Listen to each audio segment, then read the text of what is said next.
आज का टॉपिक है कोर्ट विटनेस, न्यायालय साक्षी। ये अक्सर प्री में ये क्वेश्चन पूछते हैं, न्यायालय साक्षी और कोर्ट विटनेस क्या है। प्री में भी क्वेश्चन आया है और इंटरव्यू में भी इससे जुड़ा हुआ क्वेश्चन पूछते हैं, कोर्ट विटनेस किसको कहेंगे। तो सबसे पहले आप याद रखेंगे CRPC की धारा 311 में कोर्ट विटनेस न्यायालय साक्षी के बारे में प्रावधान किया गया है। धारा का शीर्षक बोलती है आवश्यक साक्षी को सम्मन करने या उपस्थित साक्षी का परीक्षण करने की शक्ति। धारा के शीर्षक में कहीं पर भी नहीं न्यायालय साक्षी या कोर्ट विटनेस का उल्लेख किया गया है। धारा का शीर्षक ही बोलती है कि आवश्यक साक्षी हैं जो मटेरियल विटनेस हैं, उसको कोर्ट किसी जांच विचारण अन्य कार्रवाई में उसको बुला सकता है, या कोई ऐसे साक्षी हैं जो बिना सम्मन के भी कोर्ट में उपस्थित हैं, कोर्ट में हाजिर हैं, तो न्यायालय आवश्यकता के अनुसार उनको आप परीक्षण कर सकता है। तो लिखा है धारा आवश्यक साक्षी को सम्मन करने और उपस्थित साक्षी का परीक्षण करने की शक्ति।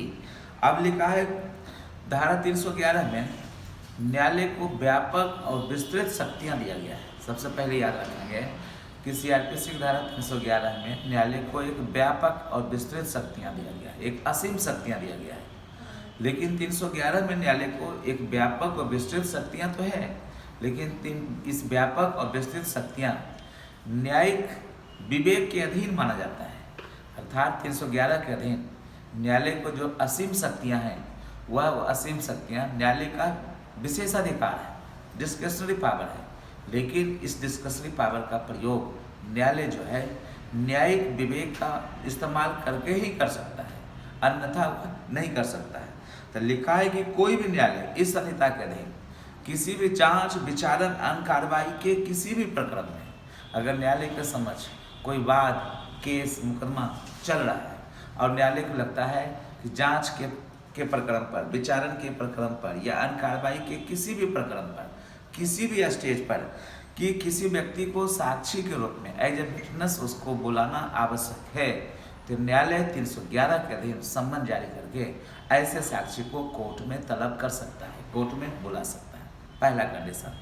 दूसरा कंडीशन है कि न्यायालय को लगता है कि कोई ऐसे साक्षी है जो कोर्ट में हाजिर है, उपस्थित है, लेकिन उसको सम्मन के रूप में सम्मिलित नहीं किया गया, सम्मन उसके विरुद्ध जारी नहीं किया गया, तो भी न्यायालय परिस्थितियों को देखकर और न्यायिक विवेक का इस्तेमाल करके ऐसे व्यक्ति को भी परीक्षण कर सकता है जो बिना सम्मन के भी कोर्ट में हाजिर और उपस्थित है। तीसरा कंडीशन है कि ऐसे साक्षी हैं जिनका पहले परीक्षण हो चुका है, जिनका मुख्य परीक्षण, प्रति परीक्षण, पुनः परीक्षण हो चुका है।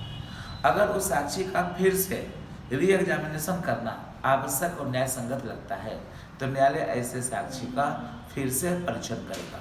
अब जब एविडेंस धारा 138 पढ़ते हैं तो वहाँ परीक्षण का क्रम बताया गया है, मुख्य परीक्षण, प्रति परीक्षण, पुनः परीक्षण। लेकिन 311 जब पढ़ते हैं तो यहाँ क्रम का हम अनुपालन नहीं करते हैं।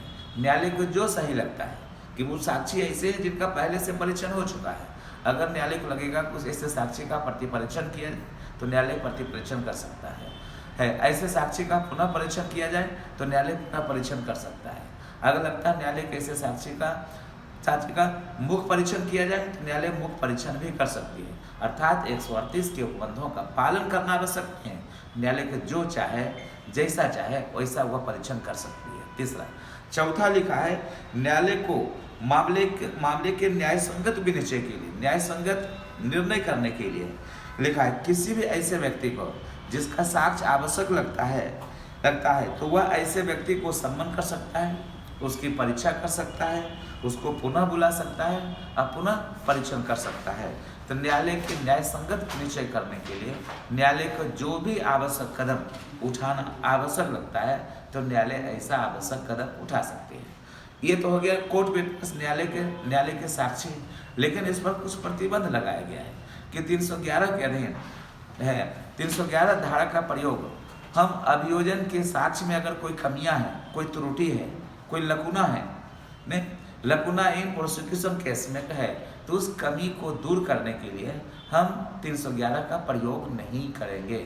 न्यायिक उद्देश्यों को हम सफल करने में इसका प्रयोग करेंगे, लेकिन साक्ष्य के कमी को दूर करने के लिए, किसी त्रुटि को दूर करने के लिए धारा 311 का हम प्रयोग नहीं करेंगे। धारा 311 के अधीन जो शक्तियाँ दिया गया है वो शक्तियाँ दोनों पक्षकार को है, अर्थात अभियोजन को भी दिया गया है और बचाव पक्ष को भी दिया गया है। धारा 311 में साक्षी को हम तलब कर सकते हैं, लेकिन 311 के अधीन अभियुक्त को अपवर्जित कर दिया गया है कि अभियुक्त 311 के अधीन न्यायालय किसी भी अभियुक्त का परीक्षण नहीं कर सकती है।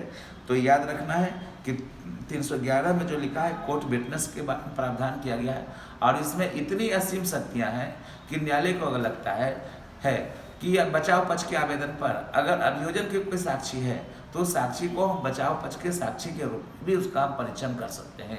अर्थात हम कह सकते हैं 311 के अधीन न्यायालय की जो शक्तियाँ हैं वह विस्तृत शक्तियाँ हैं, असीम शक्तियाँ हैं, अत्यांतिक शक्तियाँ हैं। तो ऐसी शक्तियाँ होते हुए भी ये न्यायालय 311 का प्रयोग जो है न्यायिक विवेकाधिकार के अधीन ही हुआ करेगा।